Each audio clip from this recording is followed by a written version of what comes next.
Barangay LS 91.1 Podcast. Barangay LS 91.1 Podcast.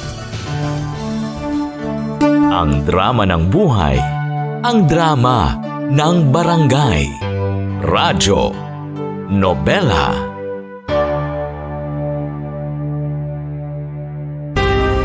Radyo Nobela. Radyo Nobela.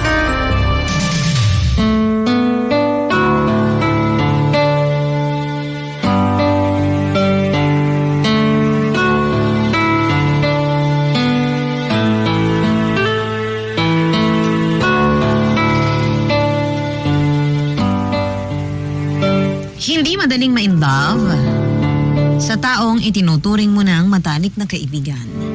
Dahil marami ang pwedeng mangyari. Masira o mawala kapag sinabi mo na ang nararamdaman mo. Naranasan mo na bang ma-inlove sa iyong best friend, kabarangay? Dear Mama Ganda, masarap sa pakiramdam yung magkaroon ng isang matalik na kaibigan. Yung kaibigan na palagi mong kasama sa mga oras na masaya ka, nalulungkot ka o nasasaktan. Pero ang pinakamahirap na parte sa pagkakaroon ng best friend ay kapag nahulog na ang loob mo sa kanya. Madaling magmahal pero mahirap ang magtapat ng iyong nararamdaman. Kasi minsan sa sobrang pagmamahal, nararamdaman natin para sa isang tao, natatakot na tayong ipaalam sa kanila ang ating damdamin. Natatakot tayo dahil baka may magbago o baka may masira. Lalo na kung pinag-uusapan na yung matagal na iniingatan nating pagkakaibigan. Good morning po.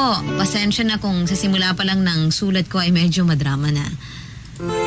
Malalim kasi talaga ang hugot ng kwento na gusto kong ibahagi sa ating mga kabarangay at sa iyo, Mama Ganda. Ang kwento namin ng best friend ko na kahit kailan ay hindi ko magagawang kalimutan. Neil nga po pala ang pangalan ko. 29 years old na ako at nagtatrabaho bilang copywriter at masugid ninyong tagapakinig. Bata pa lamang ako, may pagkalampan na po talaga ako. Payat kasi ako, hikain tapos bansot pa. Kaya wala ako masyadong naging kaibigan sa eskwela o kahit sa mga kapitbahay namin. Hindi rin naman kasi ako palalabas ng bahay. Mabilis kasi akong mapagod, kaya hindi rin ako pinapayagan na lumabas at makipaglaro nung bata pa ako. At dahil wala rin ako mga kapatid, lumaki ako na medyo malungkuting bata. Hanggang sa lumipat kami ng bahay. Grade 3 na ako noon at kahit sa nilipatan kong eskwela ay hirap din akong magkaroon ng mga kaibigan. Ang masama pa doon, naging tampulan po ako ng tukso ng mga kaklase ko at ibang estudyante. Wala akong naging kaibigan noon. Walang gustong makipagkaibigan sa akin kasi nga po, lampa ako.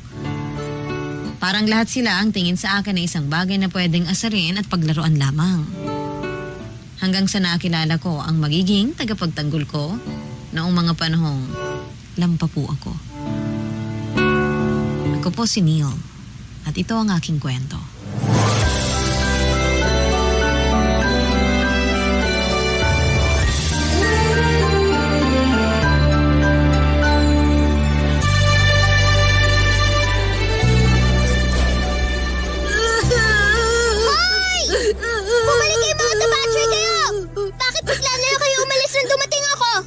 Mga duwag pala kayo eh.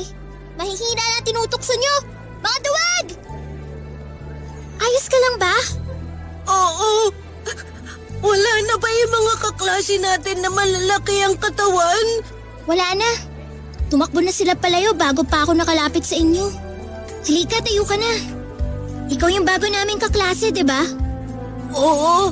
Ako nga. Neil ang pangalan ko. Ako naman si Tessa. Naku, ang putik na pala ng uniform mo. Kaya nga eh. Yung isa kasi sa mga kaklase natin, tinulak ako kanina dito sa putikan bago pinagulong-gulong. Salamat nga pala sa ginawa mong pagtataboy sa kanila. Wala yun. Nakakainis naman kasi talaga ang mga lalaking yun. Mahihina lang naman ang tinutukso nila ng ganyan. Subukan nilang gawin sa akin yan. Makikita nila. palibasa, mga duwag sila eh. Duwag din naman ako eh. Kaya palagi nila akong inaasar ng ganito.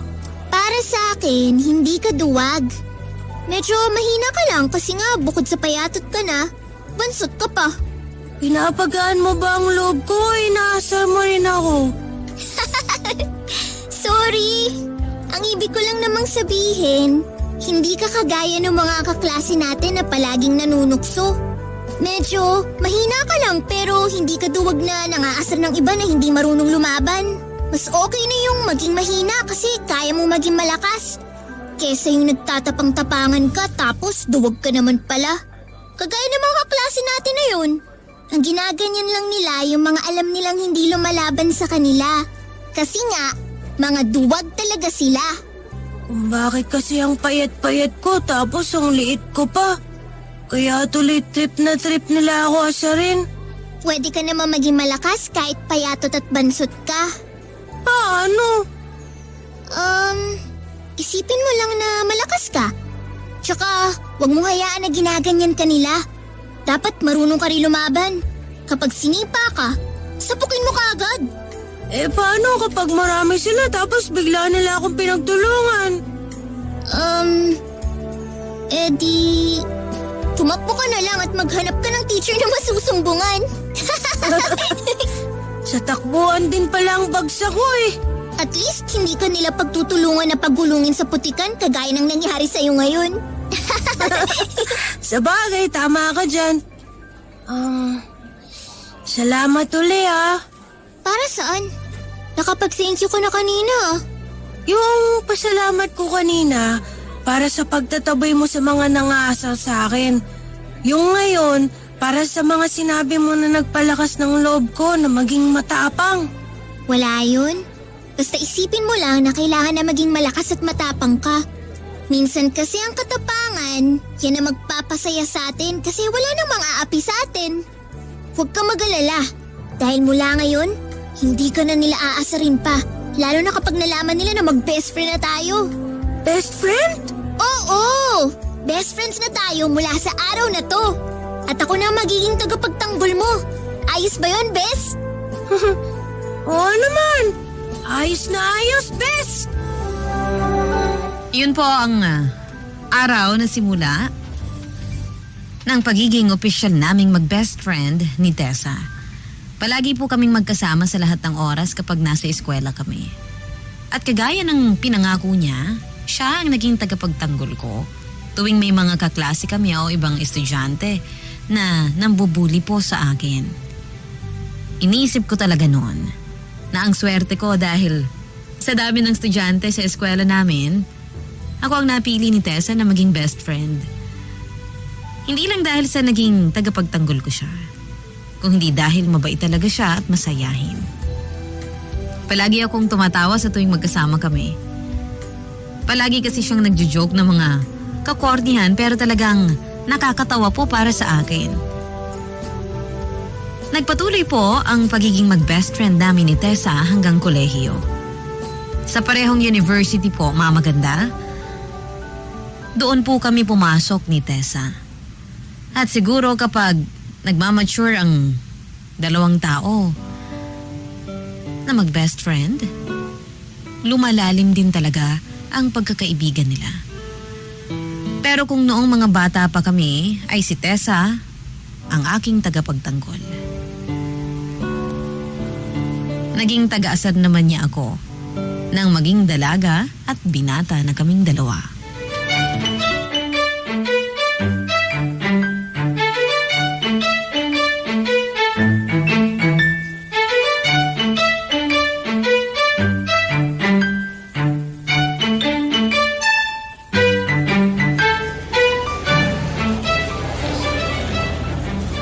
Uy, Kulot! Kanina ka pa dito sa kantin? Sorry, ngayon lang natapos ang klase ko. Oo, kanina pa. Kasi ang sabi mo maaga kang pupunta dito kaya inagahan ko rin. Tsaka pwede ba, Bes? Huwag mo na nga akong tinatawag na kulot. Alam ko naman na kulot talaga ang buhok ko pero hindi mo na kailangan ulit-ulitin yun. Ito talaga oh. Alam mo naman na naglalambing lang ako kapag tinatawag kitang kulot eh. Huwag mo na nga kasing ulit-ulitin. Tsaka teka nga, bakit ba ngayon ka lang? Ang sabi mo sa text kanina, patapos na ang klase mo kaya dito na ako dumiretso sa kantin. Sorry na, kasi nag-extend pa ng 10 minutes yung professor namin kanina. Nagmerienda ka na ba? Hindi pa. Nagugutom na nga ako eh. Sakto kasi may baon akong egg sandwich dito. Oh, eto sa'yo na tong isa. Tapos bumili rin ako ng bottled coffee kanina. Di ba paborito mo to? Wow! Salamat! Buwing-bawi ka sa pagka-late mo ngayon sa usapan natin ah. Ang mahal nitong paborito kong kape pero binili mo pa talaga ako. May iba ka pa bang gustong kainin ngayon? Bibilin ko kasi may extra pa akong allowance. Alam mo, nakakahalata na ako. Anong meron na tang galante mo ngayon? Wala lang. Bakit? Masama bang ilibre kita? Ayaw mo ba nun? Siyempre gusto pero para kasing may mali. Parang hindi normal tong ginagawa mo. Grabe ka naman sa akin, Bes. Anong tingin mo sa akin? Hindi ka kayang ilibre ng mga pagkain na gusto mo? Hindi naman sa ganun. Kilala lang talaga kita. Kaya sabihin mo na sa akin kung ano man yung sasabihin mo. Habang kinakain ko na tong sandwich na binigay mo. Oh? Anong ibig mong sabihin? Sus naman, Bes. Ako pa ba ang aartihan mo ng ganyan? Dali na, sabihin mo na sa akin kung ano yung favor mo na yan. Bago pa magbago ang isip ko na hindi ka pagbigyan sa kung ano man yung papagawa mo sa akin. Ay, sige na nga, sasabihin ko na. Sabi na nga ba at may kailangan ka sa akin? Ano ba yan, Bes? Di ba kasama mo sa dance group si Meryl? Oo, bakit? Type mo, no? Nako, hindi ka papasa doon kasi mataas ang standard doon sa lalaki. Eto naman, pinapahina mo kaagad yung loob ko eh. Hindi pa nga ako nakakaporma sa kanya, parang ayaw mo na kaagad akong tulungan. Ang lakas pa naman ang tama ako ron. Nire-real talk lang kita, Bes. Pero sige na nga, ilalakad na kita sa kanya. Ano ba kasing nakita mo doon at bigla ka na lang nagkagusto sa kanya? Hindi hamak naman na mas maganda ako tsaka mas makinis sa mukha ko doon. Alam mo, Bes, sasang-ayon siguro ako na mas maganda ka kay Meryl sa oras na umunat yan kulot mong buhok. Aray, bakit mo naman ako inampas? Kasi kanina ka pa. Hindi lang ako nakapagsuklay na maayos kanina dahil sa pagmamadali ko na pumunta dito. Tapos aasarin mo pa ako ng aasarin? Des, kahit gaano pa kakulot yung buhok mo, ikaw pa rin ang pinakamagandang best friend ko. Basta, lakad mo ako kay Meryl ha. Mambobola ka lang kapag may kailangan ka eh. Sige na, ako nang bahala na maging close kayong dalawa. Ayun! Thank you, Bes! Payakap nga ako. Teka! Amoy pawis ka na eh! Bumitaw ka na nga sa pagkakayakap mo sa akin. Grabe ka naman sa akin. Basta, ako nang bahala kay Meryl. Galingan mo na lang sa pagporma sa kanya.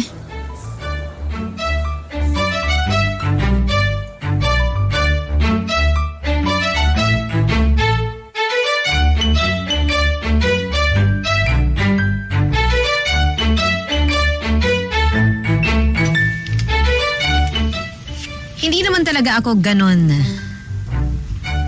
Hindi naman talaga ganon kakulot ang buhok ng best friend ko, mamaganda. Wavy lang yon, pero kapag hindi na nasuklay ng maayos, mabilis magulo. Palagi ko lang talaga siyang inaasar tungkol sa buhok niya. Kahit ang totoo, bagay naman talaga yon sa kanya. Sa kanyang magandang mukha. Tama rin ang sinabi niya na mas maganda talaga siya kay Meryl. Dahil natural na makinis at maputi ang kutis ni Tessa. Matangos ang ilong niya, tapos makipot pa ang mga labi. Nasa high school kami nang mapansin ko na maganda pala ang best friend ko. Lalo na noong marami sa mga kaklase namin ang nagtangka na manligaw sa kanya. Mabuti na lang at walang natipuhan si Tessa sa mga manliligaw niya noon. Ang sabi niya rin kasi ay wala pa sa isip niya ang pagbo-boyfriend. Ang gusto daw niya, ma-enjoy ang buhay estudyante na walang stress sa love life. Para na rin naman daw sa akin dahil parang may boyfriend na rin siya sa aking katauhan. Bakit pa raw siya mag-i-entertain ng ibang lalaki? Nang magkolehiyo nga kami, ay ako naman ang maraming niligawan at naging girlfriend, ba maganda. At ang isa sa pinakasineryoso kong ligawan ay ang kasamahan ni Tessa sa dance group nila na si Meryl. Kagaya ng pangako niya, tinulungan niya ako na maging close kami ni Meryl. Naalala ko pa nga ang unang beses na nag-date kami ni Meryl noon. Ang sabi niya akala niya raw ay boyfriend ako ni Tessa dahil palagi kaming magkasama nito. Natawa naman ako at sinabi ko na hindi pwedeng maging kami ni Tessa dahil wala naman kaming kahit na anong espesyal na nararamdaman para sa isa't isa. Bukod sa mag-best friend lamang po kami. Barangay LS 91.1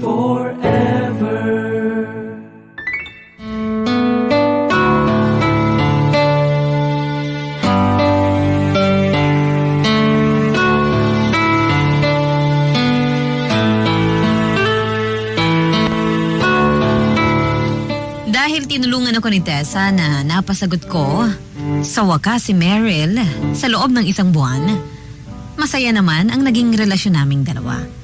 Madalas nga kapag nag-date kami, ayos lang sa kanya na kasama namin si Tessa. Dahil close din naman silang dalawa. Kaya lang pagkalipas ng 3 buwan na aming relasyon, nabigla na lamang pong nakipag-break sa akin si Meryl. Ang sabi niya, hindi niya kayang i-balance ang oras niya sa pag-aaral, sa dance group, at sa relasyon naming dalawa. Kaya kailangan niya raw na bitawan ng isa upang makapag-focus siya sa dapat niyang i-prioritize. Ayoko pa sanang pumayag na maghiwalay kami, pero ayoko rin na ipilit sa kanya ang sarili ko. Kaya kahit sinasabi ni Tessa na tutulungan niya ako na magkabalikan kaming dalawa, ako na po ang pumigil sa kanya na gawin yon. Ayokong ipilit ang sarili ko sa taong binitawan na ako. Kahit alam ko sa sarili ko na seryoso ako sa kanya. Hindi pa naman ganun kalalim ang nararamdaman ko para kay Meryl. Kaya nung puntong yon, tinanggap ko na lang kaagad. Natapos na ang relasyon namin ni Meryl.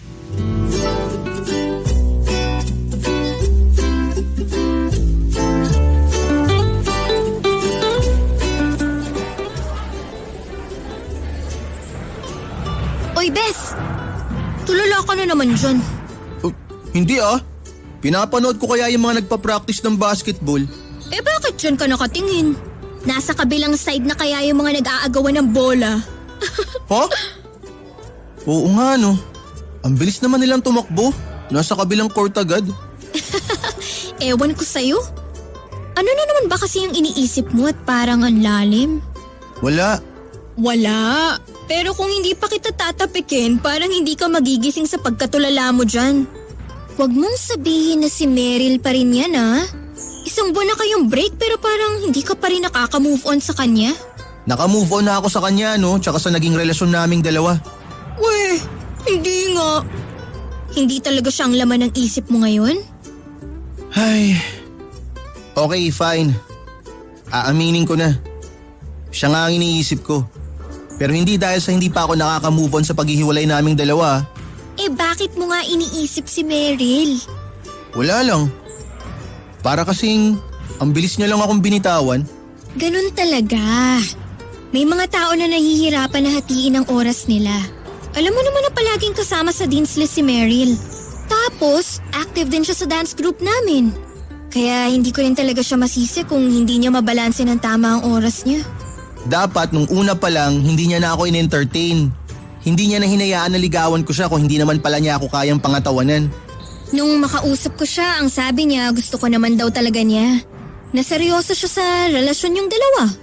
Kaya nga sana raw kapag nakagraduate na tayo ng college, pwede pa rin daw maging kayo. Kung seryoso naman pala siya sa akin, dapat hindi niya na ako hiniwalayan. Kaya ko namang mag-adjust sa schedule niya eh. Kilala mo ako, Bes. Hindi ako demanding na boyfriend. Oh! Hindi ka nga demanding na boyfriend, pero demanding ka na best friend. Ikaw naman kasi. Bakit hindi na lang ako niligawan mo kaysa kay Meryl? Pareho naman kami magaling sumayaw.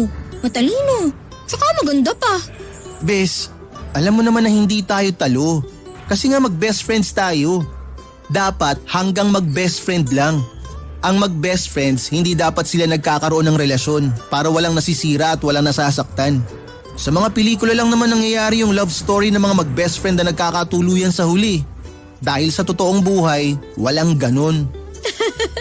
Nagbibiro lang din naman ako. Bakit masyado mo namang sineryoso ang sinabi ko? Sorry, nadala lang talaga ako. Pero thank you, Bes ha. Kasi kahit na alam mong naiipit ka sa amin ni Meryl ngayon, ako pa rin ang palagi mong sinasamahan. Siyempre naman. Ikaw lang ang best friend ko eh. Kaya pa ulit-ulit na ikaw ang pipiliin ko na makasama, Bes. Madalas po na pinaparamdam ni Tessa na espesyal ako. Na ako ang lagi niyang pipiliin na makasama. Madalas kong pinaparamdam kay Tessa na wala akong kahit na anong espesyal na pagtingin sa kanya. Sinasabi ko na hanggang best friend lang talaga ang turing ko sa kanya. Kahit ang totoo parang niloloko ko na po ang sarili ko sa tuwing sasabihin ko yun. Aaminin ko po. Ngayon pa lang, matagal ko nang nararamdaman na hindi lang isang best friend ang tingin ko kay Tessa. Yun din ang dahilan kung bakit madalas akong nanliligaw ng mga babae at ayokong nababakante ako. Kasi para sa akin, mamaganda, sa ganoong paraan ko na itatago ang tunay na nararamdaman ko para kay Tessa. Kaya lang nang mag-college na nga kami, mas lumalim pa yon at mas lalo kong nahirapang itago ang lahat sa kanya.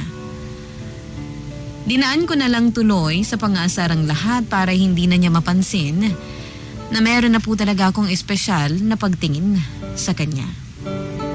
Nakatatak kasi talaga sa isip ko, mamaganda, na ang mag-best friend ay hindi dapat magkatuluyan. Hindi sila para sa isa't isa. Kaya nga pinigilan ko ang sarili ko na sabihin sa kanya ang totoong nararamdaman ko. Pinigilan ko ang sarili na ligawan si Tessa. Dahil marami ang pwedeng masira at mawala kapag sumugal ako na gawin ito. Mas okay na mag-best friend kami. At least lagi po kaming magkasama. Hindi kami nag-aaway, nagkakaasaran. Pwede kaming magkasama buong maghapon nang walang mali siya.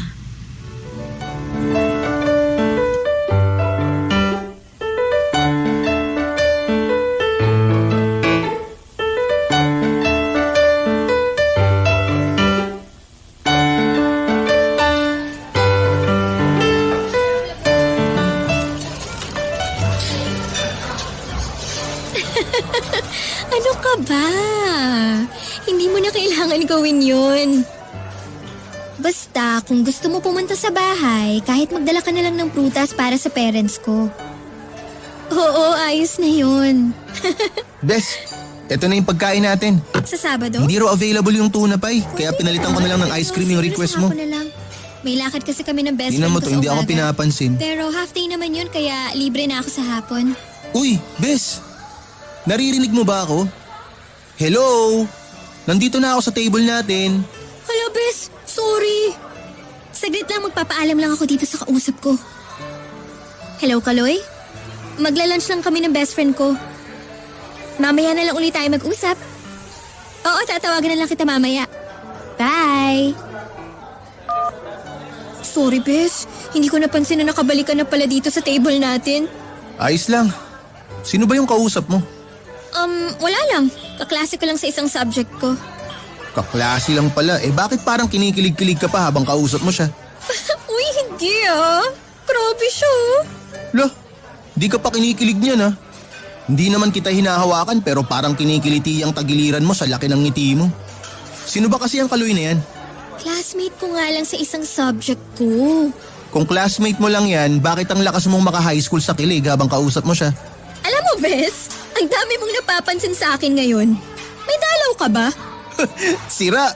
Ano tingin mo sa akin? Ikaw? Kasi yung mga tanungan mo sa akin parang ewan. Tapos ang sungit-sungit mo pa. Bakit kasi hindi mo na lang sabihin kung sino talaga yung Kaloy na yan? Akala mo ba hindi ko napapansin na madalas kitang makita na may kausap dyan sa cellphone mo? Tumatawa-tawa ka pa tsaka kinikilig habang kausap mo siya. Sige na nga, ikikwento ko na.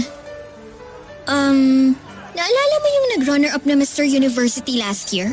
Yung lalaking maputi na parang lumalaklak ng gluta? Oo, siya nga. Pero natural na maputi talaga siya. Oh, paano mo naman nalaman na maputi na talaga siya dati pa? Nandun ka ba sa ospital kasama ng nanay niya nung pinanganak siya? Mga asar ka ba? Magtatanong o makikwento na ako? Ay, sige na, magkwento ka na. So, ayun nga. Classmate ko siya sa isang subject namin. Tapos, nagkasama kami sa isang debate last week. Nagkapalitan kami ng number. Tapos yun, madalas niya na akong tinatawagan. Tapos sabi niya, Liligawan ka niya. Oo, bes! Liligawan niya na raw ako. Eh di ba bakla yun? Ang judgmental mo ah. Hindi ba klase Kaloy? Maputi lang talaga siya at maayos manamit. Sa Sabado nga raw lalabas kami. Sama ka, bes ha? Hapon naman yun eh. Bakit naman ako sasama? Eh date niyong dalawa yun. Siyempre. Gusto ko makilala mo siya. Malay mo siya na yung maging boyfriend ng best friend mo. Bahala na. Titignan ko kung wala akong lakad ng Sabado ng hapon. Ang sungit naman ito. Basta akin ang buong Sabado mo. Ngayon lang naman ako hihingi ng favor. Bahala na nga. Kumain na tayo. Kasi baka mawalan pa ako ng gana kapag malamig na itong mga pagkain natin.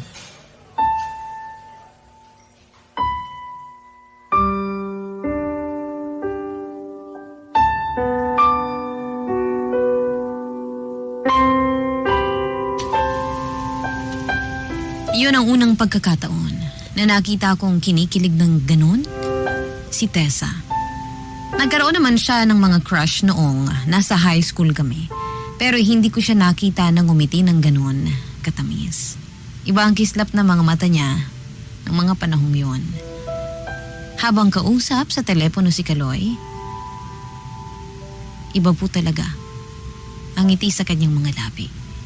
Naalala ko tuloy nung unang beses naming makita si Kaloy noong nasa third year college kami. Kasali siya noon sa Mr. University at siya ang nag-first runner-up.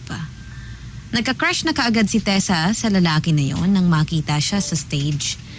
Pero simpleng paghanga lang yon na akala ko ay mabilis ding mawawala. Hindi ko alam kung tadhana ba ang naglapit sa kanilang dalawa nang maging magkaklase sila noong nasa 4th year na kami. Hindi ko po alam kung inis ang nararamdaman ko o selos. Pero hindi ko lang din tuluyang maamin sa sarili ko. Dahil takot din akong aminin na matagal ko nang mahal ang best friend kong si Tessa.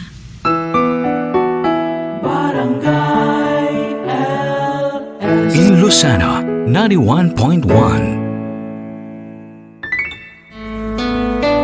Si Mama Ganda sa Radyo Nobela.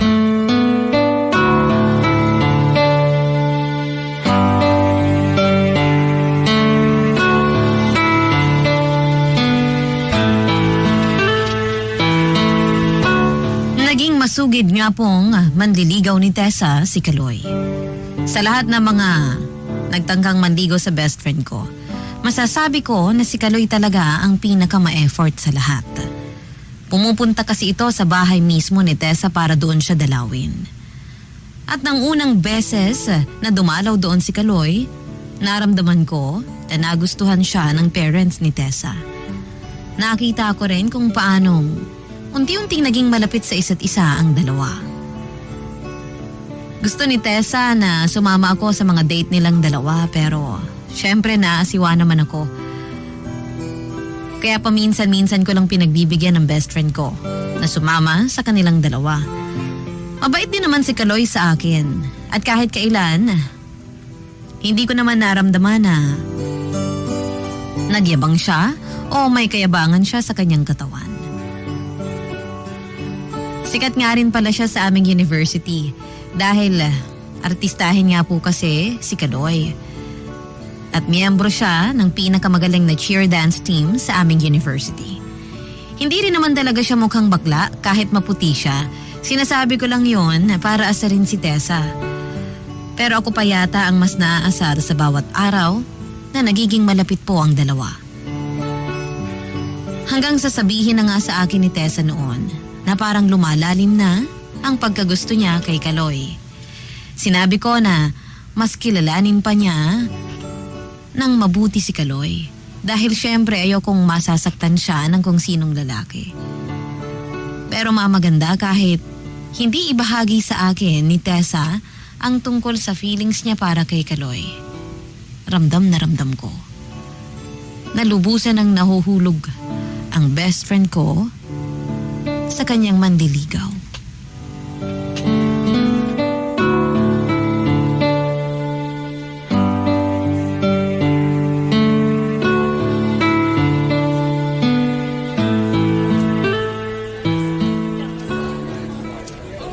Bes, buti naabutan kita dito sa rehearsal nyo. Hinintay talaga kita kasi ang sabi mo pupuntahan mo ako dito. Hindi ka na kasi nag-reply sa text ko kanina eh. Sorry, nalobat kasi yung cellphone ko nang dapat na ito-text na kita. Alam mo naman yung cellphone ko, kapag na-drain ang battery, matagal bago magbukas. Kaya chinarge ko muna habang naghihintay ako sa'yo. Bakit parang excited ka na makita ako ngayon? May good news kasi akong sasabihin sa'yo.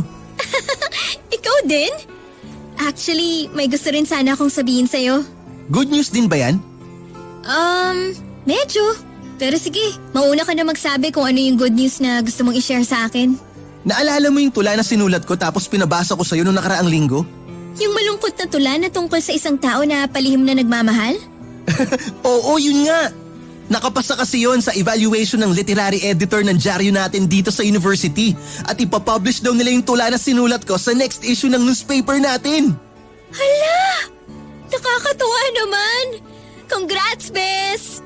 Alam ko na mapapublish din yung mga sinusulat mo kasi mahusay ka talaga. I-celebrate natin yan sa weekend, ah! Oo naman, syempre magsi-celebrate tayo. Sagot ko kahit saan mo gustong kumain. Ikaw, Bes, ano yung good news na gusto mong sabihin sa akin? Tungkol ba yan sa scholarship mo? O tungkol yan sa dance contest na sasalihan nyo? Hindi tungkol doon, Bes. Saan pala? Sabihin mo na, dali. Na-excite na ako eh. Tungkol sa amin ni Kaloy. Bes, sinagot ko na siya. Boyfriend mo na si Kaloy? Oo, kanina ko lang siya sinagot. Gusto niya nga sana na sabay kaming umuwi ngayon pero sabi ko, ibigay niya na muna sa ating 2 oras na to. Gusto ko kasi syempre na ikaw ang una makaalam ng tungkol sa aming dalawa. Gusto ko na maging parte ka ng espesyal na araw ko, Bes. Oy, Bes, bakit hindi ka na nagsalita dyan? Wala lang. Ano bang dapat kong sabihin? Hindi ka ba masaya para sa akin? Masaya, syempre. Pero kasi, hindi ba parang masyado pang maaga para sagutin mo siya? May 4 na buwan namang nanligaw si Kaloy sa akin. Nakita mo rin naman ang effort niya, di ba? Tsaka ramdam ko naman na mahal niya talaga ako. Kaya wala na ako nakikitang dahilan para hindi siya sagutin. Bes, galit ka ba kasi hindi mo na ako nagpaalam sa'yo bago ko siya sinagot? Hindi no. Bakit naman ako magagalit? Basta kung saan ka masaya, doon ako. Best friend mo ako eh. Kaya kung ano o sino ang magpapasaya sa'yo, susuportahan ko yun.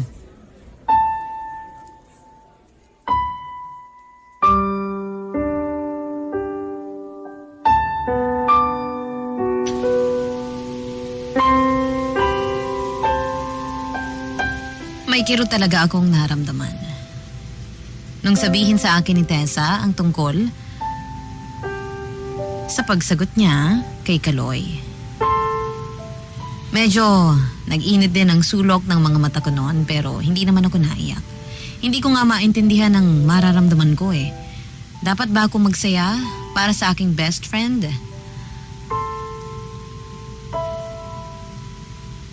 Pero napapatanong po ako ng mga oras na yun. Kung bakit parang nasasaktan ako. Dahil ba yun ang unang pagkakataon na nagkaroon ng boyfriend ang best friend ko?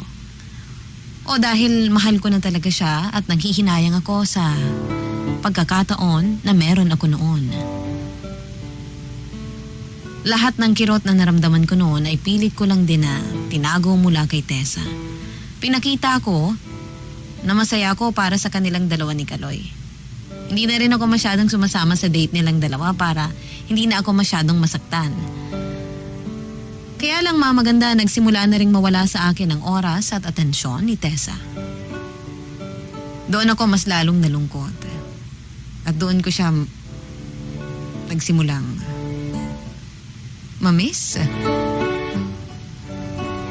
Pero sa pagkakataon pong ito, mas miss ko po siya kesa nung una. Yung mga lunchtime na palagi kaming sabay kumakain, mga weekend na kaming dalawa lang ang magkasama, at mga oras na wala kaming ibang ginagawa kundi ang tumawa ng tumawa sa mga baon naming corny na mga biro. Naisip ko noon na isa siguro yon sa pinakamalungkot na parte kapag nagmamahal ka ng patago. Dahil hindi lang pagmamahal ang kailangan mong itago, kung hindi pati ang sakit na iyong nararamdaman sa tuwing makikita mo na masaya ang taong mahal mo kasama ang ibang tao.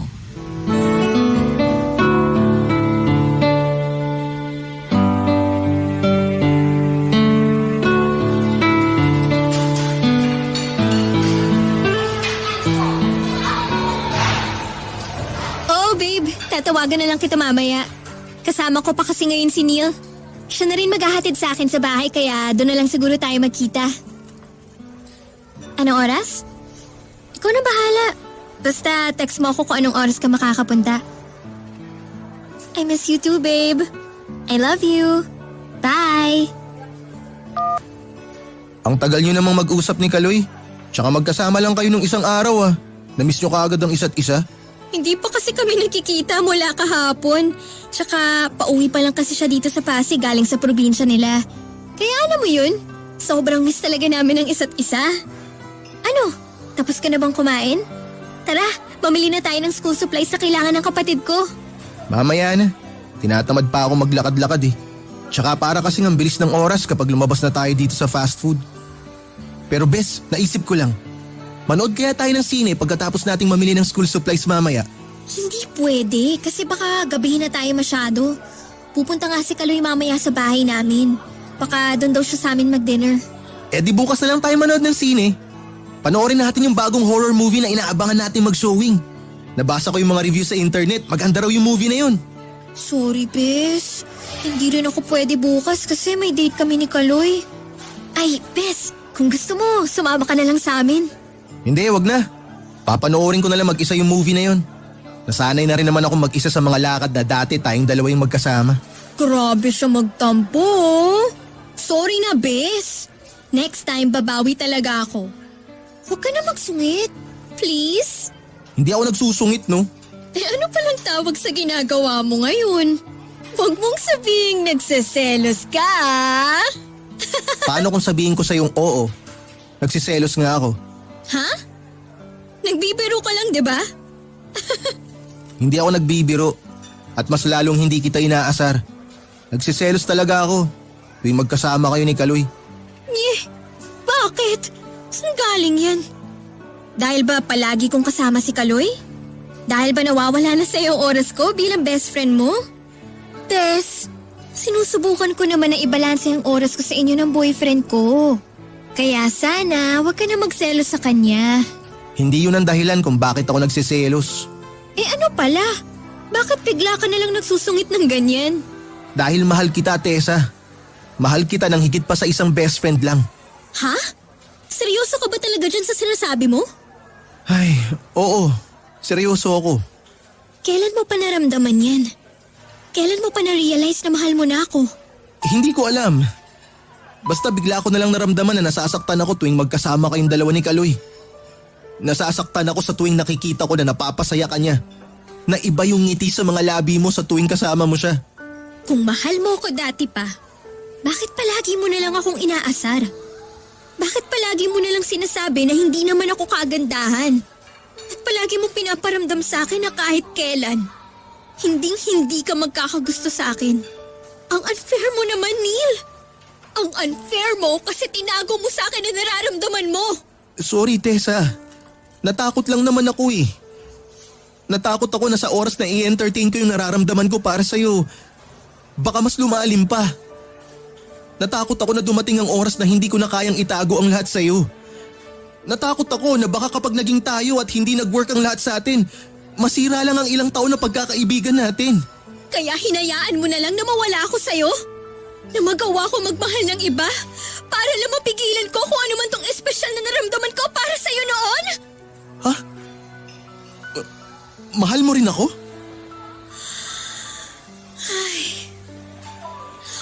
Oo. Minahal kita. Minahal kita lalo na nung mga panahon na wala pa si Kaloy sa buhay ko. Tessa, pwede pa rin naman nating subukan, di ba? Kapag hindi tayo nag-work bilang magkarelasyon, pwede naman tayong bumalik ulit sa pagiging mag-best friends. Pero subukan natin please, kahit sandali lang. Subukan natin na iparamdam kung gaano natin kamahal ang isa't isa. Kung dati mo pa sinabi yan, siguro pwede pa. Pero hindi na ngayon, Neil. Pero bakit hindi na? Sinabi mo naman na mahal mo rin ako, di ba? Oo. Minahal kita noon. Pero hindi na ngayon. Hindi na dahil ngayon, si Kaloy na ang tinitibok ng puso ko. Siya kasi ang nagparamdam sa akin ng lahat ng gusto ko maramdaman mula sa'yo. Siya yung nagpa-realize sa akin na dapat itigil ko na ang pagpapatakbo ng oras ko sa mundo ng best friend ko. I'm sorry, Neil. Pero hindi na talaga pwedeng maging tayo. Hindi na. Dahil si Kaloy na ang mahal ko.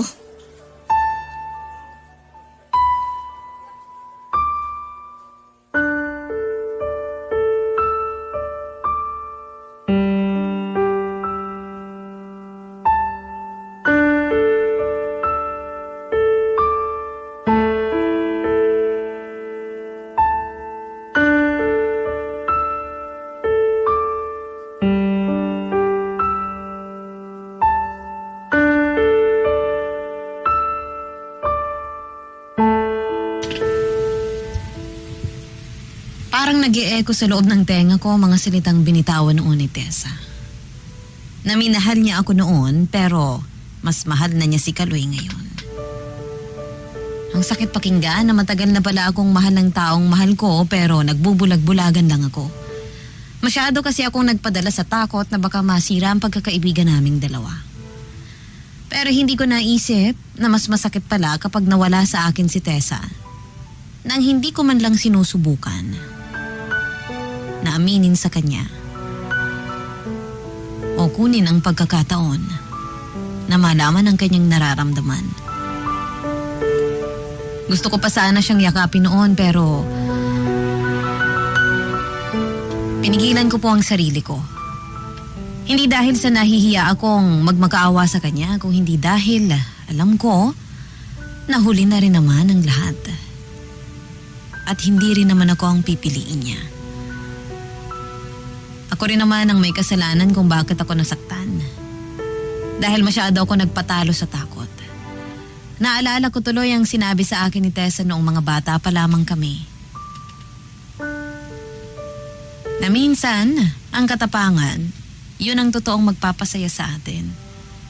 Pero dahil nagpakaduwag ako sa aking nararamdaman para sa kanya, hindi ko nakuha ang kasiyahan na dapat ay para sa aming dalawa ng best friend ko.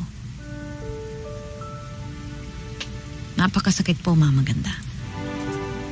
Mula ng araw na yon, ay nagkailangan na kaming dalawa. Hindi na kami masyadong nagpapansinan sa university o nagtatawagan sa cellphone. Hindi ko alam kung hinihintay niya lang ako na gumawa ng paraan para magkaayos kaming dalawa. Pero ang naisip ko noon, para saan pa?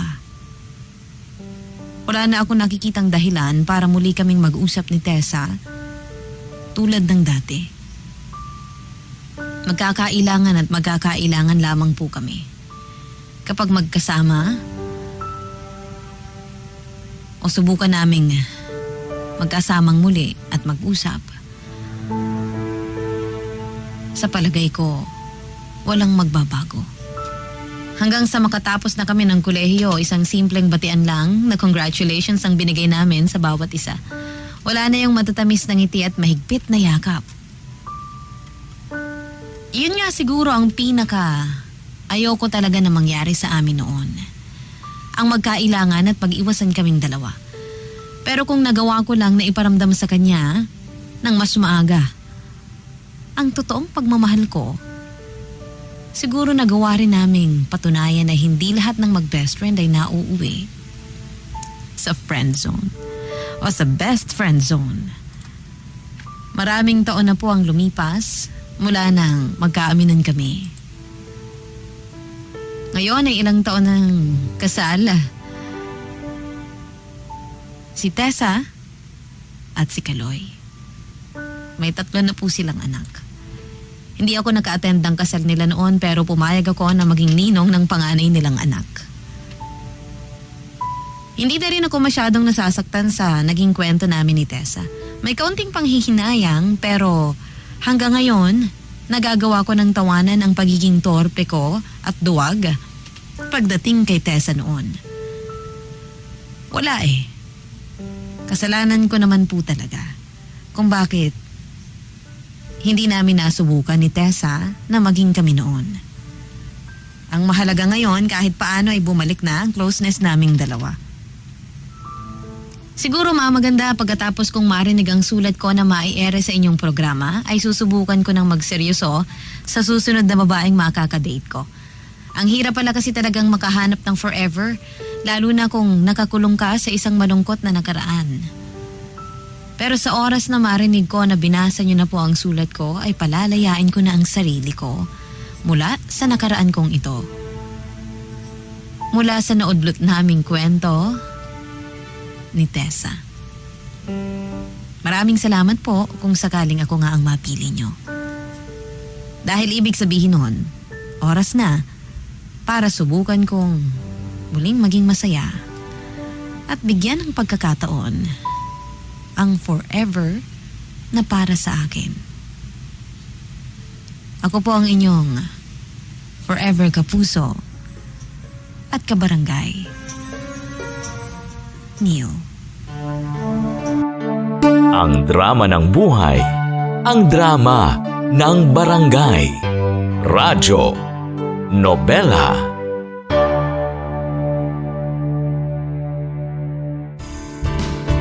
Hello mga kabarangay! Nagustuhan mo ba ang itinampok na kwento natin ngayon? Huwag kakalimutan na i-follow ang Barangay LS Nari 1.1 Podcast at ang iba pa naming social media accounts. Huwag din kakalimutan ang pakikinig sa Barangay LS Nari 1.1 Forever!